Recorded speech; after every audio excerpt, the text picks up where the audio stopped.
Today has been a very long day, so we are just going to embrace the fact that my eyeliner is uneven. Just simple fact, I don't know how to do eyeliner.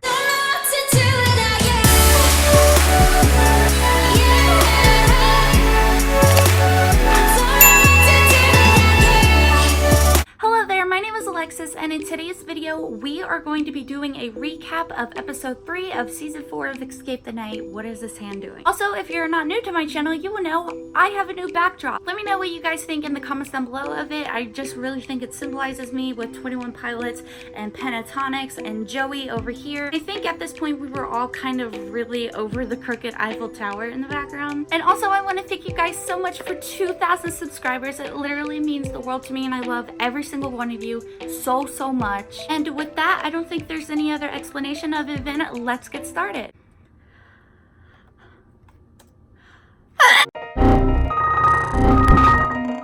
For my first bullet point, I want to combine 2 conspiracies that I made in last video into one big conspiracy, because this week a lot of stuff happened along with this episode that just definitely ties it all together. I'm going to be combining the 3 conspiracies that Nikita and Matt are with the Society Against Evil, that they will be coming back after 2 people died, which that has happened, and as well as somebody is going to die by the fire-breathing dragon in Rosanna's beginning credits. After analyzing Rosanna's beginning panel, I kind of just realized everything in that setting tied together with the wallpaper and the golden throne and the fire-breathing dragon. With the dragon, if you saw at the end of this episode, it looked like people were marching in with a dragon on a stick up and down. I'm pretty sure it was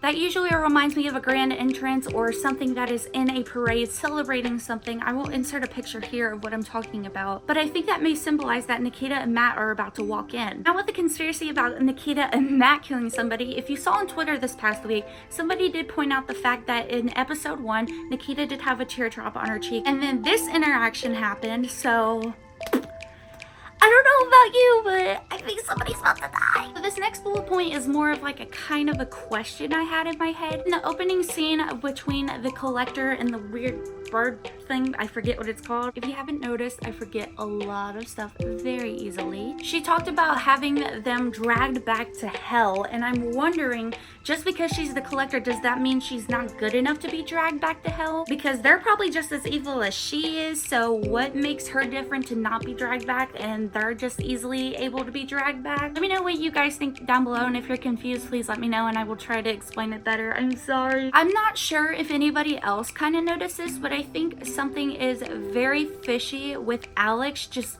giving his coin to ⴑStorm like it was nothing. I know they tried forming a little bit of alliance in this one episode, and then ⴑStorm kind of went back on his word, but this was way before they had that little agreement and ⴑStorm said he would make a good ally. I'm wondering if it's going along with the little plot that Alex has where he wants to seem stronger and more of a leader because he's trying to put their differences aside and show that like he's manning up. Speaking of being fishy, ⴑStorm, again, boy. ⴑStorm just acting really weird and then lying about his coins and not wanting to give it up and just not being a good team player.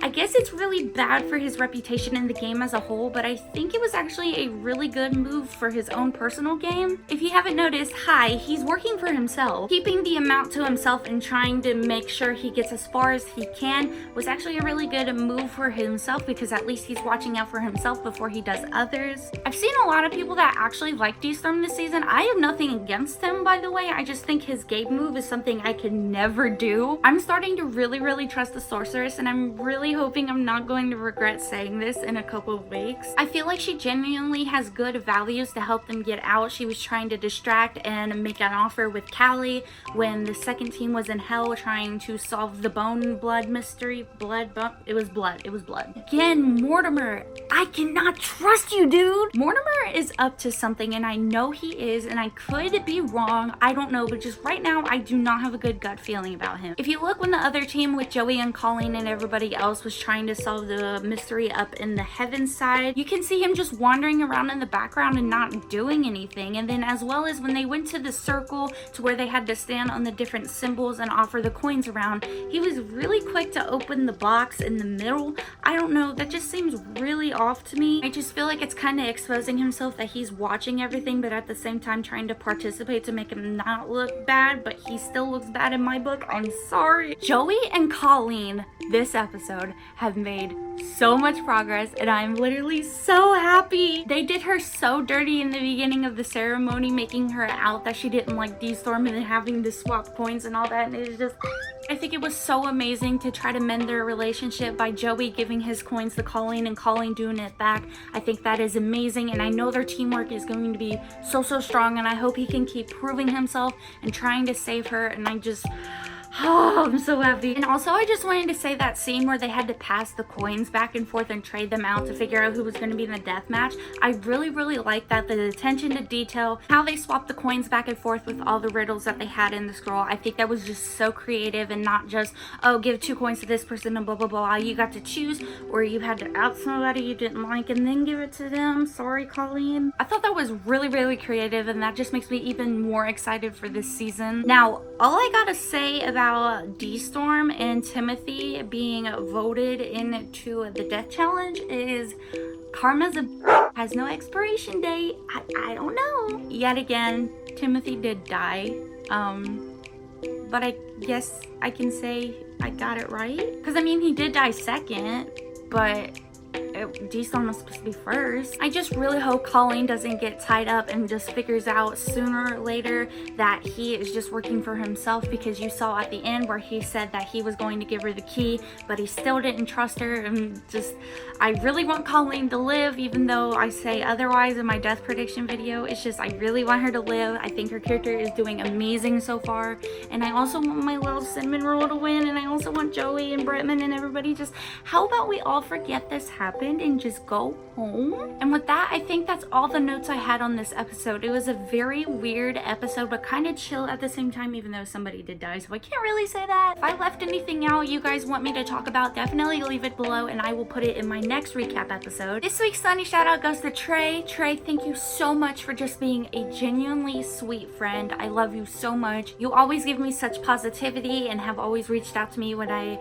have hit certain milestones, and I cherish and love every single thing you do, and I can never be thankful enough for that. If you'd like to follow Trey, I will leave their social medias down below. You will not regret it. I love you so much. I can never say that enough. If you'd like to be my next video Sunny shout out, all you have to do is either leave a comment down below, share my video post to your Instagram story and tag me, or retweet this video's retweet link on my Twitter when I tweet it out. That will automatically enter you in. And yeah, thank you guys so much for watching. If you like this video and you want to see, ran out of breath. Thank you guys so much for watching. If you like this video and you want to see more content from me, feel free to hit that like and subscribe button. Also, you can leave me future video recommendations in the comment section below. One last thing, if you'd like to be notified whenever I upload, please hit that bell button next to the subscription button. That way you'll see my face in your subscription box whenever I upload. All my social medias are linked down below. And yeah, thank you for taking a vacation in my paradise. I hope to see you soon. Bye!